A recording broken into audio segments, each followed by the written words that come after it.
السلام علیکم دوستو، میں ہوں آپ کا طبیب، آپ کا معالج محمد زیری Mehr, doctor of eastern medicine, Qarshi university Lahore.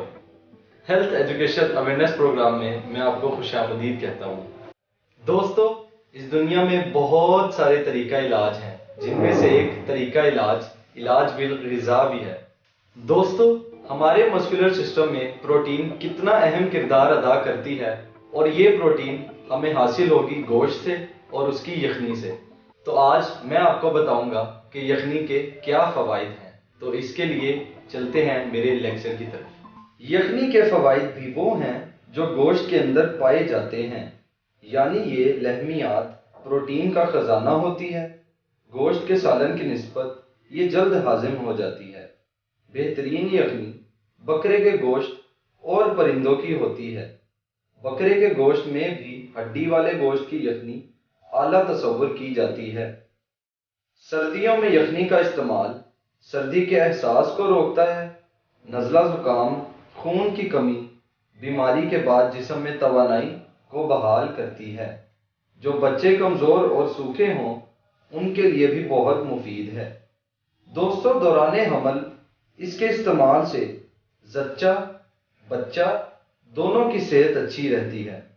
Sugar کے مریضوں کی نہ ختم ہونے والی تھکن اس کے استعمال سے بہتر ہو جاتی ہے، البتہ شوگر لیول میں بھی بہتری پیدا ہو جاتی ہے۔ دوستو، نظر کی کمزوری کو بھی یہ دور کرتی ہے۔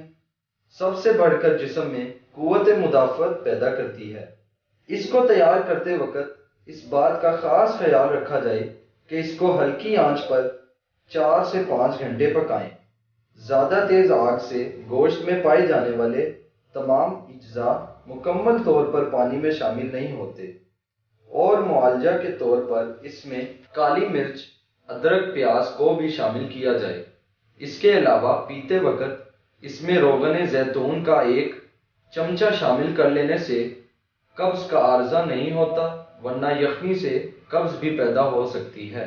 دیسی گھی اور کالی مرچ میں یخنی بنائی جائے اور پھر پیتے وقت اس میں روغن زیتون ملایا جائے تو یہ آپ کے لیے اور بھی زیادہ مفید ہو جاتی ہے۔ دوستو، میں نے بھی آپ کو یخنی کے بے شمار فائدے بتائے ہیں۔ یہ ان مریضوں کے لیے بھی بہت مفید ہے جن کے پیشاب میں پروٹین آ رہی ہوتی ہے، کیونکہ پروٹین ان کی باڈی سے خارج ہو رہی ہوتی ہے، اس لیے اس کی کمی کو پورا کرنے کے لیے یخنی ہی سب سے اچھی سورس ہے۔ اور یخنی بھی بکرے کی گوشت کی یا پھر پرندوں کے گوشت کی استعمال کی جا سکتی ہے۔ Proteinuria, which itself is a disease in which protein is getting excreted outside the body in urine.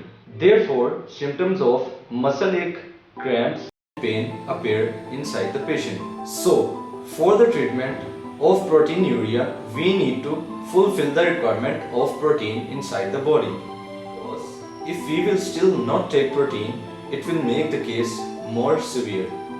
آپ کو میرا یہ ایپیسوڈ پسند آیا ہوگا۔ ویڈیو کو لائک کریں، سبسکرائب کریں، شیئر کریں اور بیل آئیکن کو پریس کرنا مت بھولیے گا۔ اگر آپ کو کوئی بھی سوال ہے تو وہ آپ کمنٹ سیکشن میں مجھ سے پوچھ سکتے ہیں۔ انشاءاللہ ملتے ہیں آپ سے جلد ہی ایک اور ویڈیو کے ساتھ۔ تب تک کے لیے اپنا خیال رکھیے گا، دعاؤں میں یاد رکھیے گا۔ اللہ حافظ۔